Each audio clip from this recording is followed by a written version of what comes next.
할렐루야. 네. 그래도 이제 조금씩 더 나오시는 것 같아요. 우리 옆에 분들과 또 인사하겠습니다. 사랑하며 축복합니다. 사랑하며 축복합니다. 네. 조금 이제 불편하시더라도 빨리 코로나가 사라지기 전까지는 우리가 계속 마스크를 착용하고 이렇게 예배를 드리겠습니다.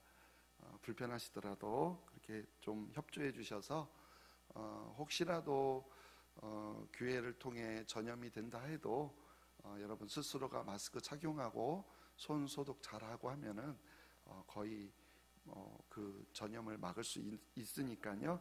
예, 그래서 서로 이렇게 조심할 수 있도록 해주시길 바랍니다. 우리 기도하고 말씀 듣겠습니다. 하나님 아버지, 이 시간 하나님 말씀 앞으로 나아갑니다. 하나님 우리에게 말씀하여 주시고 우리에게 말씀하시는 하나님의 음성을 들을 수 있는 귀한 시간 되게 하여 주옵소서. 예수님의 이름으로 기도드립니다. 아멘. 오늘날 우리 한국 경제는요, 지난 30년, 40년 동안 급속도로 놀라운 성장을 이루었습니다. 그런데 문제는 그와 함께 한국 사회의 여러 분야가 전반적으로 동반해서 성장했어야 하는데 그러지 못하고 이 경제 한 부분만 성장해버린 그런 기형적인 성장이 되어서 오늘날에 와서 여러 분야에서 많은 문제점들을 드러내고 있다는 것입니다. 그 어느 것 하나 부실하지 않은 것이 없고 또한 부조리가 없는 게 없다고 느껴질 정도로 문제가 생각보다 큰 것 같습니다. 이처럼 경제 성장과 더불어서 우리의 삶의 질과 또한 국민 의식도 함께 균형을 이루며 성장했어야 하는데 그렇지 못하여서 여전히 우리의 사고 의식은 아직도 후진국형인 개인 중심, 나 중심에서 벗어나지 못하고 있는 것을 보게 됩니다. 그래서 지금도 우리의 의식 속에는요, 손해보기 싫어하고 또 어떻게든 나 자신을 위해서만, 즉 나만 잘 되고 나만 잘 살면 된다라는 그런 생각이 여전히 팽배하여서 다른 사람에게 피해를 주며 살고 있는 것이 오늘날 우리의 사회의 모습이 아닌가요?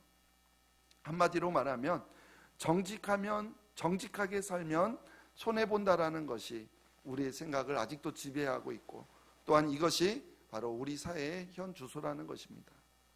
도대체 언제 가야만 한국 사회의 의식이 나에서 비로소 우리로 바뀌게 될까요? 근데 한국 사회만 이러한 문제점을 가지고 있는 것이 아니라 이와 같은 문제점들이 우리 한국 교회에도 그대로 드러나고 있다는 것입니다. 한국 교회는 불과 지난 30-40년 전만 해도 전 세계 역사 전체를 다 뒤져봐도 그 어디에서도 찾아볼 수 없는, 그래서 전 세계가 매우 놀랄 정도로 급성장을 이루었지만 그러나 그에 걸맞는 신앙다운 모습은 함께 성장하지 못했다라는 것이 오늘날 모두가 공감하는 견해입니다. 한마디로 외형적인 성장만 있었을 뿐 내면의 신앙은 성장하지 못했다라는 것입니다. 결국 오늘날의 한국교회는 외형적인 성장마저 멈춰버렸고 심하게 정체된 나머지 이제 수많은 문제점들을 열심히 드러내고 있고요. 또 이제는 오히려 급속도로 쇠퇴하고 있는 모습이 오늘날 한국교회의 모습 아닙니까? 이렇게 된 이유가 결국 우리의 모습을 뒤돌아보면 한국 사회와 똑같이 우리 신앙조차도 나만 잘 믿어서 나만 잘 살면 된다라는 그런 생각을 가지고 있었기 때문이라는 것입니다. 그래서 예수 믿기만 하면 천국 간다는 이것만큼은 정말 돌처럼 아주 단단한 믿음을 가지고 있어서 그런지 예수 믿고 난 이후에 그리스도의 삶에는요 별로 영향을 주지 못하는 것 같습니다. 아니 예수 믿고 난 이후에 그리스도인의 삶에는요 별로 관심이 없습니다. 즉 어떻게 살아도 한마디로요 세상 제멋대로 살아도 무조건 예수님만 믿으면 천국 간다는 이 놀라운 믿음의 소유자들이 다 되어서 어떠한 말씀에도 조금도 흔들리지 않고 말씀으로 전혀 변화되지 않는, 그래서 그냥 옛 모습으로 살아가고 있는 우리의 현실이라는 것입니다. 그런데 그러한 믿음조차도요 샤머니즘과 기복신앙과 합쳐져서 세상의 다른 종교들처럼 이 땅에서 잘되고 복받기 위해서 믿는 신앙인들도 참 많이 양상되었음을 우리는 보게 됩니다. 그래서 천국은 가긴 갈 건데 이제 그거는 둘째가 되어버렸고 먼저 이 땅에서 복 받는 것이 우선이 되어 버렸다라는 것입니다. 결국 1970년, 80년대의 한국교회 성장은요, 숫자만 늘려 덩치만 거대하게 키웠지 안타깝게도 참된 제자로서의 그리스도인다운 모습은 전혀 보여주지 못했다라는 사실입니다. 그렇다면 이런 한국교회 속에서 오늘날 우리가 추구해야 될 진정한 부흥은 무엇일까요? 여전히 숫자만 늘리는 것이 과연 우리가 추구해야 될 부흥일까요? 영원한 주님의 지상 최대 명령인 영혼구원이라는 사명 아래 우리는 단지 등록에만 관심을 갖고 있었지, 그래서 교회의 외적인 성장만을 강조해왔지, 실상 교회에 나온 자들의 믿음의 성장에는 정작 관심이 없지는 않았는지요. 이제는 우리 한국교회가 성숙된 그리스도인들로 거듭나야 할 때입니다. 주님의 증인된 제자로서 세상에 선한 영향력을 끼치는 주님의 자녀들로 참된 하나님 나라의 백성으로 우리가 나아가야 될 줄로 믿습니다. 이제는 우리 내면의 자아가, 우리의 전 인격이 정말 예수 그리스도를 닮아가는 그러한 모습을 통하여서 참된 그리스도의 제자다운 삶이 회복되며 또한 그리스도의 장성한 분량까지 자라가려고 노력하는 것이 바로 오늘날 우리가 추구해야 될 진정한 부흥이 아닌가 싶습니다. 그러므로 인해서 영적으로 무디어진, 아예 영적으로 무너져버린 우리 한국교회가 다시 회복하는 것이야말로 진정한 부흥인 줄로 믿습니다. 그래서 저는 특별히 이 느헤미야서가 주는 이 메시지를 통하여서 오늘날 한국교회와 우리 신흥교회의 부흥을 바라봅니다. 그래서 오늘도 느헤미야서를 살펴볼 텐데요, 느헤미야서는 한마디로 무너진 예루살렘 성벽을 느헤미야가 다시 재건해가는 내용이 주된 내용입니다. 그런데 사실 표면적으로는 이와 같이 허물어진 예루살렘 성벽을 재건하는, 다시 세우는 일이었지만, 그러나 내면적으로는 허물어진 믿음의 공동체를 다시 회복시키는 일이었습니다. 어쩌면 외적으로 성벽을 재건하는 일보다 오히려 내적으로 믿음의 공동체를 다시 회복시키기 위해서 하나님께서 느헤미야를 부르신 것이라고 생각합니다. 그래서 저는 이 말씀을 통해서 우리 신흥교회도 숫자적으로 늘어나는 외형적인 부흥보다는 우리 한 사람 한 사람이 말씀을 통해서 믿음이 회복되어지며 그로 말미암아 예수 그리스도께 헌신된 제자가 세워지고 이 땅 가운데 천국 백성으로서의 사명을 가지고 살아가는 성도가 많아지는 그러한 내적인 진정한 부흥을 소망하고 있습니다. 그래서 이렇게 우리의 삶이 회복되어지고 예수 그리스도께 헌신된 제자들이 점점 많아진다면 그에 따라서 저절로 외적으로도 성장하고 부흥하게 될 줄로 믿습니다. 그러나 그런 외적인 부흥이 설령 없다 할지라도 여러분들 중에 단 한 사람만이라도, 정말 오직 한 사람만이라도 하나님 말씀 앞에서 깨어지고 변화되어져서 온전한 그리스도의 제자가 된다면 저는 그거 하나만으로도 정말 하나님 앞에 만족해하며 계속해서 목회를 해 나갈 것입니다. 그리고 무엇보다 저는 하나님의 말씀은 살아있어서 자위의 날선 어떤 것보다도 예리하여 혼과 영과 관절과 골수를 찔러 쪼개기까지 하는 능력이 있음을 저는 분명 믿습니다. 그러기에 반드시 이 느헤미야서의 말씀을 통해서도 이러한 역사가 우리 가운데 단 한 명이라도 분명히 나타날 것을 저는 믿습니다. 우리는 먼저 지난주 말씀을 통해서 대적들이 느헤미야를 직접 겨냥해서 유혹하는 모습을 살펴보았습니다. 그것은 그동안 적대적으로 대해왔던 그들이 갑자기 태도를 바꾸어서 직접 만나 대화를 하자고 제안한 것입니다.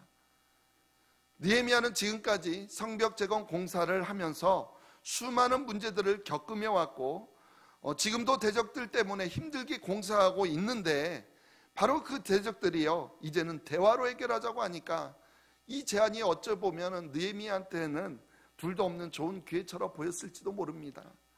왜냐하면 그들과 평화협정을 맺으면 앞으로는 그들이 더 이상 방해하지 않을 것 아닙니까? 그러나 사실은 그들이 대화를 제안해 온 본래 의도는 느헤미야가 그들을 만나기 위해서 예루살렘에서 나오게 될 때 바로 길목에서 매복해 있다가 기습하려고 했던, 즉 느헤미야를 해치려고 한 그런 계획이었다라는 것입니다. 그런 의도를 가지고 느헤미야에게 거짓말을 하고 있는 것입니다. 그러나 그것을 눈치챈 느헤미야는요, 큰 역사인 예루살렘 성벽 재건 공사가 끝나기 전에는 갈 수 없다, 이렇게 대답했습니다. 그랬더니 그들은 포기하지 않고 계속해서 4번씩이나 사람을 보내서 계속 대화하자고 거듭 요구한 것입니다. 사실 그들은 최근에요, 연합군을 구성해서 직접 쳐들어온다고 협박할 정도로 얼마나 집요하게 방해했었는지 모릅니다. 그런데 지금은 그래왔던 그들이 이제는 대화로 해결하자고, 평화를 맺자고 계속해서 4번이나 사람을 보내며 타협을 요구하고 있는 것입니다. 그러나 그러한 요구에 느헤미야는 조금도 타협하지 않았습니다. 즉 느헤미야는 어떠한 요구에도 어떠한 타협에도 흔들리지 않은 것입니다. 그랬더니요, 적들이 이번에는 방법을 바꿔서, 전략을 바꾸어서 또 다른 방법으로 공격해 옵니다. 그들이 이어서 공격한 방법은 바로 함정에 빠뜨리는 음모를 꾸며서 느헤미야를 직접 협박하는 것이었습니다. 바로 이것이 오늘 우리가 함께 나눌 말씀이고요, 느헤미야가 성벽 재건 공사를 하면서 해결해야 될 또 하나의 문제인 것입니다. 항상 그렇습니다. 하나님의 일을 함에 있어서, 특히 우리 믿음의 공동체가 회복되는 일에는요, 얼마나 많은 대적들의, 사탄의 방해 공작이 있는지 모릅니다.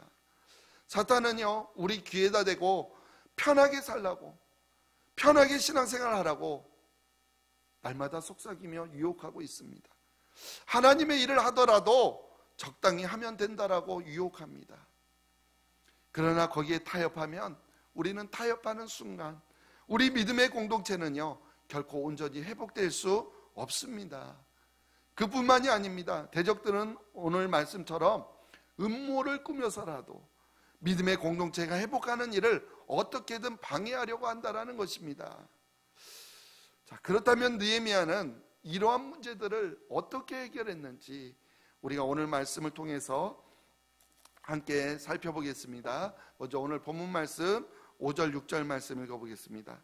산발랏이 5번째는 그 종자의 손에 봉하지 않은 편지를 들려 내게 보냈는데, 그 글에 이르기를 이방 중에도 소문이 있고 가스무도 말하기를 너와 유다 사람들이 모반하려 하여 성벽을 건축한다 하나니 내가 그 말과 같이 왕이 되려 하는도다. 지금까지 4번씩이나 사람을 보내서 편지를 보내면서 느헤미야에게 대화하자고 끊임없이 유혹했습니다.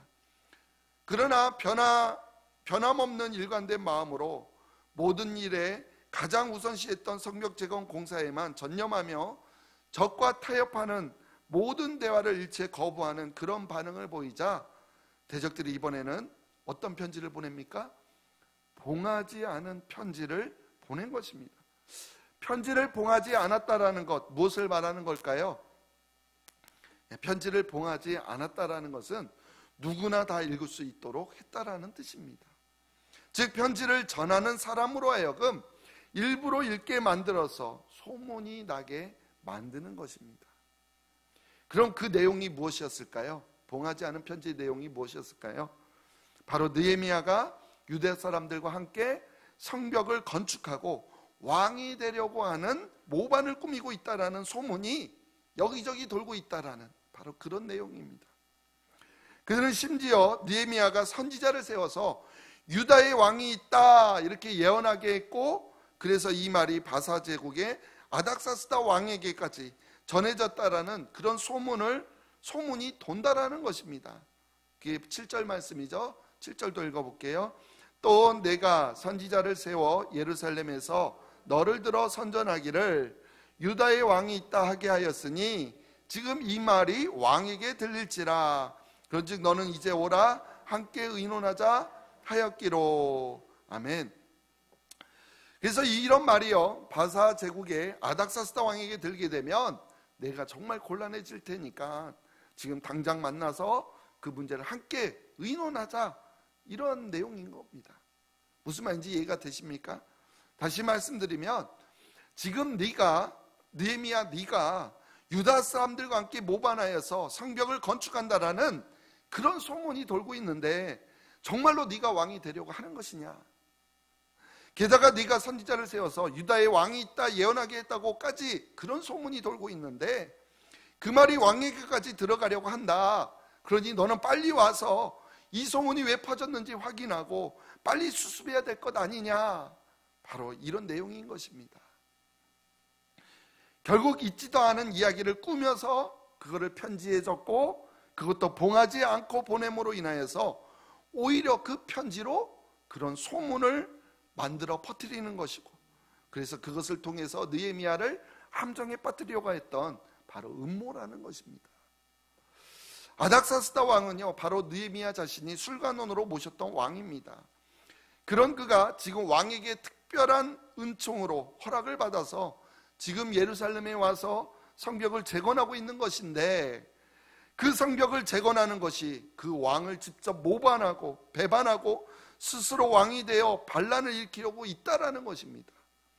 이 소문이 아닥사스다 왕에게 곧 들리게 된다라는 것입니다. 근데 정말로 왕이 이런 소문을 듣게 되면 어떻게 될까요? 이처럼 이런 반역의 내용이 왕에게 들리게 될 것이라고 하니까 정말 느헤미야로서는요, 지금 당장이라도 갈 수밖에 없는, 그냥 지나칠 수 없는 매우 심각한 문제가 된 것입니다. 느헤미야가 그동안 쌓아온 모든 것을 한순간에 잃어버릴 정도로 엄청난 소문이었던 것입니다. 분명 이 정도라면 그동안 아무리 대화하자고 해도 끔찍 안 했던 느헤미야라 할지라도 이 일만큼 분명히 수습하려고 나올 것이라고 여겼던 것입니다. 사람들은요, 대개 어떤 소문을 들으면 금방 그 소문을 기정사실화할 뿐만 아니라 오히려 내용에 더 보태서 다른 사람들에게 전달하는 그런 버릇이 있습니다. 그리고요, 또한 사람들은요, 누가 나의 자존심을 건들거나 또 모욕하거나 없는 말로 자신을 비방하면, 또한 배신을 당하면 그 부분에 있어서만큼은요 도저히 참지 못한다라는 것입니다. 인격이나 자신의 명예에 치명타를 입으면 사람들은요 꿈틀거리기 마련입니다. 바로 지금 대적들이 이러한 방법을 써서 느헤미야에게 당장 자기들의 만나러 오지 않으면 안 되게끔 압력을 가하고 있는 것입니다. 즉 이 모든 것들이요 느헤미야를 성 밖으로 나오도록 꾸민 음모라는 것입니다. 적들의 계획이요 얼마나 치밀하고 놀랍습니까? 과연 이처럼 만약에 여러분의 인격과 여러분들이 그동안 쌓아온 모든 명성을 한 번에 뒤흔들 만한 그런 큰 소문이 돈다면, 그리고 그것을 누가 여러분들에게 말한다면 여러분은 어떻게 반응하시겠습니까? 근데 여기에서 중요한 것은요, 이것은 확인되지 않은 소문이라는 것입니다. 즉 소문이라면 말 그대로 여기저기서 또한 이 사람 저 사람을 통해서 들려야 하는데 그렇지 않고 처음 듣는 말이라는 것입니다. 즉 소문이 돈다라는 것 자체가 거짓이라는 것이죠. 그런데 문제는요, 아무리 거짓이라고 하더라도 이 편지를 봉하지 않았기 때문에 그 내용이요 정말로 소문으로 퍼지기 시작하면 걷잡을 수 없을 만큼 불어나게 되고요, 그럼 대부분의 사람들은 그 소문을 기정사실인 것처럼 받아들이게 된다는 것입니다. 그럴 경우 그걸 그냥 놔두면 나중에는 정말로 진실이 묻히게 되고 소문이 진실이 되어버릴 수도 있다라는 것입니다. 무엇보다 그 내용이 너무 심각한 내용인지라 예루살렘 성벽 재건 공사 자체를 하지 못할 뿐 아니라 느헤미야 자신에게도요 엄청난 큰 치명타를 입히게 될 수도 있는 것입니다. 그렇다면 느헤미야가 바로 이러한 협박, 이런 음모에 의한 소문에 대해서요 어떻게 반응했을까요? 오늘 말씀 우리 8절 9절 말씀 같이 읽어보겠습니다. 시작.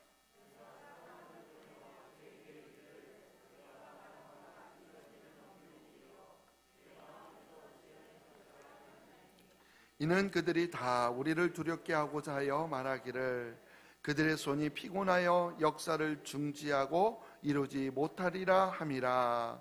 이제 내 손을 힘있게 하옵소서 하였노라. 아멘. 느헤미야의 반응은요, 의외로 매우 단순했습니다. 그들의 말을 부인하고 그 다음에 하나님께 바로 기도하는 것입니다. 그리고 계속 성벽을 재건하는 일을 해 나아갑니다. 여러분, 나를 해하고자 하는 의도로요, 악의적인 소문을 누가 만든다면, 그런 소문이 돈다면 여러분들 어떻게 대응하시겠습니까? 일단 아니라는 것을 반드시 선포해야겠죠. 그리고 그 다음이 중요한데요, 그 다음에는 소문이 사실이 아니라는 것을 증명하기 위해서 일일이 대응해 나가는 그것이 아니라 먼저 하나님께 기도하는 것입니다. 사실 그렇습니다. 교회 안에서도요, 얼마나 많은 이야기들이 들려오는지 모릅니다. 누가 그러는데 하는 말들이 들려올 때에요, 그것에 대해서 일일이 반응하기 시작하면 정말 끝이 없습니다. 또한 일일이 변명한다고 해서 그것이 바로 잡아지거나 또한 진실이 꼭 증명되는 것이 아니라는 것도 우리는 잘 알고 있습니다. 오히려 우리의 정신만 혼자 빼지고 본래의 목적에 우리는 집중하지 못하게 됩니다. 그런데요, 바로 그 점을 우리의 대적들이 노리고 있다라는 것입니다. 대부분 그런 소문을 듣게 되면 되게 겁을 먹고 해오던 일을 그만두기 때문에 그렇게 협박하거나 또는 함정을 빠뜨리는 음모를 꾸미는 것입니다. 아니면 그 소문이 아니라는 것에 그것을 증명하기 위해서 너무나도 많은 시간과 또한 노력을 허비해야 하기 때문에 그것을 이용하는 것이기도 때문입니다. 그러나 이 모든 것들이 바로 우리를 낙심케 하여서 지금까지 해오던 일을 못하도록 만드는 그런 대적의 방법임을 우리는 알아야 합니다. 그 음모의 협박에 속아 넘어가면 안 됩니다. 느헤미야는 단순하게 그건 거짓말이다 라고 선포합니다. 그리고 나서 언제나 그랬듯이요, 하나님께 기도합니다. 이제 내 손을 힘있게 하옵소서. 이제 내 손을 힘있게 하옵소서. 이 말을 다시 말하면, 하나님 나에게 힘을 주십시오. 하나님 나에게 힘을 주십시오. 바로 이 기도가 오늘 말씀의 핵심입니다. 즉 느헤미야는 그런 상황 속에서 하나님께요, 전부 소문을 없애달라고 기도하지 않습니다. 아니면 소문이 거짓이 드러나게 해달라고, 이 소문을 만들어낸 적의 의도를 밝혀달라고 하지도 않았습니다. 느헤미야는 오직 하나님께 힘을 달라고 기도하고 있습니다. 그렇다면 하나님께서는요, 힘을 달라는 느헤미야에게 어떠한 힘을 주실까요? 적들을 대적하여 한 번에 물리칠 수 있는 그러한 힘을 주실까요? 아니면 거짓 소문을 한 방에 없애버리고 진실을 밝힐 수 있는 그러한 힘을 주실까요? 느헤미야의 대적은 곧 하나님의 일을 방해하기 때문에, 즉 하나님의 대적이기 때문에 당연히 적들과 싸워 이길 수 있는 힘을 하나님께서는 분명히 주실 겁니다. 그러나 진정으로 하나님께서 주시는 힘은요, 적들보다 더 크고 더 센 그러한 칼과 방패를 주시는 것이 아니라 적들과 싸울 때 지쳐 포기하지 않도록, 쓰러져 넘어지지 않도록 도와주시는 바로 그런 힘을 주신다라는 것입니다. 즉 포기하지 않고 계속 싸워나갈 수 있는, 바로 자기 자신과 싸워 이길 수 있는 그러한 힘을 우리에게 주십니다. 자로나 우로나 치우치지 않도록, 수많은 유혹과 음모에도 넘어지지 않도록, 그래서 목적을 가지고 지금까지 해오던 일들을 포기하지 않고 계속해 나갈 수 있도록 돕는 그러한 힘을 하나님께서는 우리에게 주시는 것입니다. 그렇습니다. 우리는 기도할 때 늘 결과만을 달라고 기도합니다. 하지만 하나님은요, 우리에게 결과를 이끌어낼 수 있는 방법을 우리에게 허락하십니다. 우리는 어떤 문제가 발생하면 하나님께 그 문제를 다 직접 해결해 달라고 기도합니다. 하지만 하나님은 우리가 그 문제를 해결해 나아갈 수 있도록 우리를 도와주십니다. 왜냐하면 하나님께서는 사람을 통해서 일하시기 때문에 그렇습니다. 그래서 이렇게 하나님께 힘을 달라고 기도한 느헤미야는 소문이 사실이 아님을 증명하려고 하는 것보다는 그가 지금까지 해오던 일들을 계속 집중해서 계속 해 나아갑니다. 우리도 뜬금없이 소문에 겁을 먹거나 또는 그런 소문에 상처받고 낙심하여서 하나님의 일을 도중에 포기하는 일이 없어야 할 줄로 믿습니다. 느헤미야처럼 그런 소문에 마음에 동요되지 않고요, 낙심되지 않고 포기하지 않고 계속 성경 제거 공사를 이루어갔던 것처럼 우리도 본래의 목적을 잃지 않고 계속 하나님의 일을 해 나가야 될 줄로 믿습니다. 그래서 오늘 본문은 아니지만 15절 16절 말씀 또 한번 읽어보겠습니다. 성벽 역사가 52일 만인 엘루럴 25일에 끝남에 우리의 모든 대적과 주위에 있는 이방 족속들이 이를 듣고 다 두려워하여 크게 낙담하였으니 그들이 우리 하나님께서 이 역사를 이루신 것을 알미니라. 아멘. 드디어 느헤미야는 어떠한 유혹에도 흔들리지 않고 또한 치명적인 소문을 퍼뜨리는 그 음모에도 흔들리지 않고 계속 해오던 일에 집중함으로써 성벽 공사를 시작한 지 며칠 만에요? 무려 52일 만에 완성시킵니다. 물론 성벽 공사를 마쳤다고 해서 모든 것이 완성된 것은 아닙니다. 믿음의 공동체를 회복시키기 위해서는요, 아직도 넘어야 할 산이 많이 남아 있습니다. 그리고 대적들의 방해 공작도 끝난 것이 결코 아닙니다. 그러나 건축의 전문가도 아닌 사람이 그 악한 세력의 수많은 방해 공작에도 불구하고 이런 역사를 이렇게 빨리 이룬 것은요, 놀라운 집중력이 아닐 수 없습니다. 무엇보다도 이 모든 일을 하나님이 도우시지 아니하셨다면 결코 불가능한 일이었습니다. 느헤미야는 바로 이런 도우시는 하나님의 능력을 의지했던 것입니다. 우리도 도우시는 하나님의 능력만을 의지하며 나아갈 수 있게 되기를 간절히 소망합니다.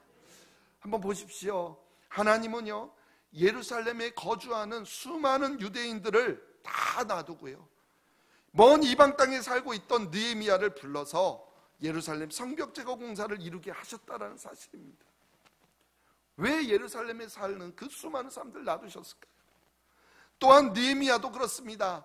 이방 땅에 살고 있었음에도 불구하고요, 하나님을 믿는 자로서 하나님이 부르셨을 때 순종하며 거기에 응답하며 나아갔다라는 사실입니다. 결국에는 하나님께서 이 모든 일들을 계획하신 것이고 또한 하나님께서 직접 이 일을 이루어 가셨다는 사실을 우리에게 보여주고 있는 것입니다. 우리가 알거니와 하나님을 사랑하는 자 곧 그의 뜻대로 부르심을 입은 자들에게는 모든 것이 합력하여 선을 이루느니라. 아멘. 그렇습니다. 이처럼 하나님께서는요, 느헤미야를 통해서 하나님의 뜻을 합력하여 선을 이루어 나가신 것입니다. 예루살렘 성벽 재건 공사는 바로 이렇게 하나님의 뜻이 이루어진 것입니다. 하나님께서 시작하신 일은 반드시 하나님께서 이루십니다. 누구를 사용하든 반드시 이루어 가실 것입니다. 만약 사람을 통해서 할 수 없다면 하나님은 돌들로도 아브라함의 자손이 되게 하셔서 그를 통해 이루어 가실 것입니다. 만약 정말로 그렇다면, 정말 하나님이 그렇게 하신다면, 하나님께서 시작하신 일에 하나님께서 만약 나를 쓰시겠다고 나를 부르신다면 그것이 얼마나 감사하고 축복된 일일까요? 그래서 내가 하나님의 부르심을 깨닫고 내가 그 일을 하기로 결심한다면 하나님께서는 얼마나 나를 기뻐하실까요?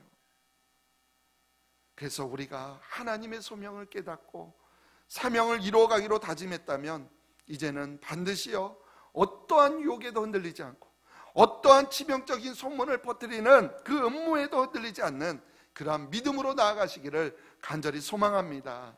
느헤미야처럼 하나님께서 하나님의 뜻 가운데 이루시고자 하는 것을 깨달았다면 반드시 하나님이 그 주신 사명은 이루어진다라는 것을 믿고 나아갈 수 있는 그러한 저와 여러분들이 되시기를 간절히 소망합니다.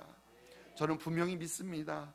우리가 선한 싸움을 다 싸우고 언젠가 믿음의 공동체를 회복하여서 세우신 일을 그 완성하고 난 후에 우리 교회를 바라보는 사람들의 입에서 하나님께서 이 역사를 이루셨다라고 말하는 고백을 될 줄로 믿습니다. 분명 하나님께서 여기까지 우리를 도우셨다고 하는 이러한 믿음의 고백을 통해서 우리 교회도 반드시 에베네셀의 돌을 세우게 될 줄로 믿습니다. 우리가 그때까지 자로나 우로나 치우치지 않고 어떠한 유혹이 있다 할지라도, 어떠한 타협이 있다 할지라도, 또한 어떠한 소문을 퍼뜨리는 음모가 있다 할지라도 끝까지 우리가 하나님만 바라보며 하나님이 맡겨주실 그 사명에 집중하며 나아갈 수 있는 우리 모두가 되시기를 간절히 주님의 이름으로 축원드립니다. 아멘.